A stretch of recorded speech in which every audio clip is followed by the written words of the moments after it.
This, so a few things. First, um, the fact that you didn't do so well in general, I'll take ownership for that. And again, I wanted this to be an experience where it was kind of like real stuff, and real stuff without any help is, you know, you never know how it's going to turn out. So now I'm going to show you what I was expecting. I also gave you mixed messages. From time to time, I would say things like, as long as it's reasonable, and then I would say, but you know, it's not that. so I guess what I meant was, when you can figure something out exactly, you should figure it out exactly. If you have the numbers there to have the right answer, then you should have the right answer. But there's sometimes you just kind of have to come up with something reasonable, and I'll talk about when those are. And I'll show you how I graded it. And if you have questions, just chime in. So the obscure stuff on the top of the page, this is the overall score. There were 3 parts. So one part I kind of lumped together. One part was made of 2 parts. The first part of the first part was, where is it? Totally unprepared here.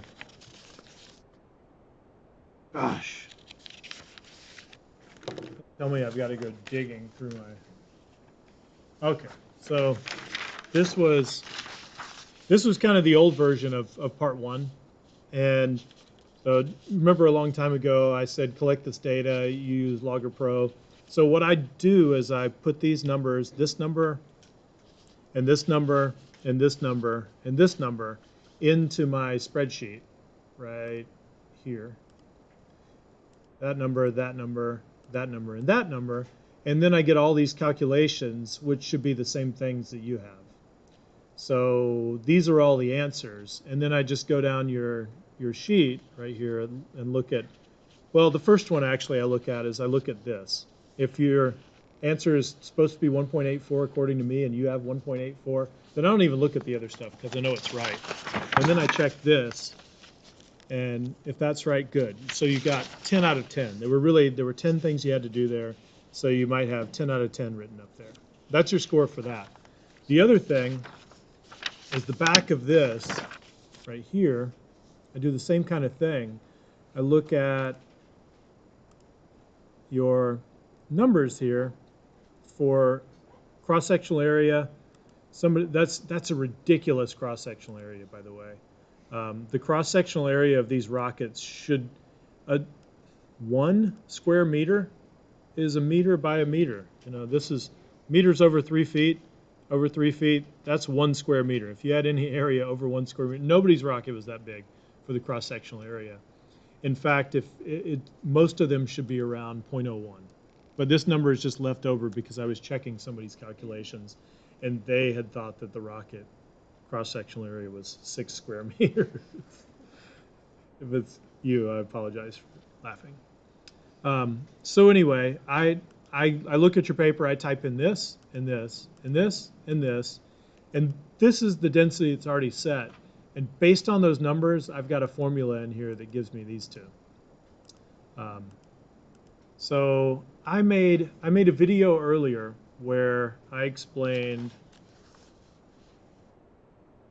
oops, sorry, switching to the wrong thing. I explained how to do this. So any group that missed that, I've got a video showing you, walking you through the steps. And a year or 2 ago, I made a video explaining this. So any group that still hasn't gotten that one right, you can watch that video. And I guess right now it would be a good idea for me to say a little bit about how to do this. So I'm going to tell you how to do these right now. The cross-sectional area of your rocket, if you're looking at the rocket from the end, these fins are insignificant. And everybody's rocket is about 11 centimeters across, which means that the radius is about 5 centimeters. And actually, yeah, it's 5.5 centimeters. So that's 0.05 meters.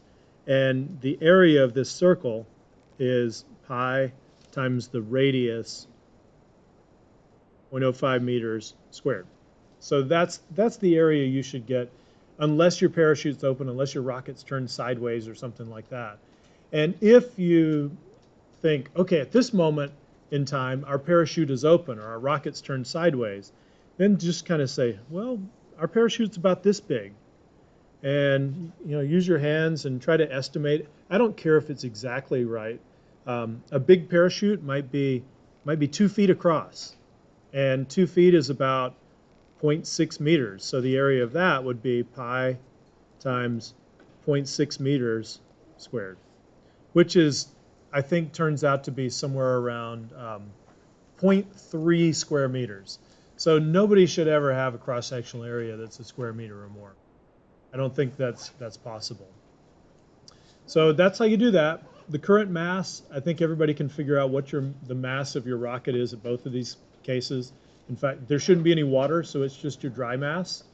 And the net force, that's kind of a tricky one. I'll come back to that. The current speed, the way you get that is you look at your graph. So this one is, it says, snapshot 4, halfway between the end of thrust and apogee. So this is my graph of position versus time.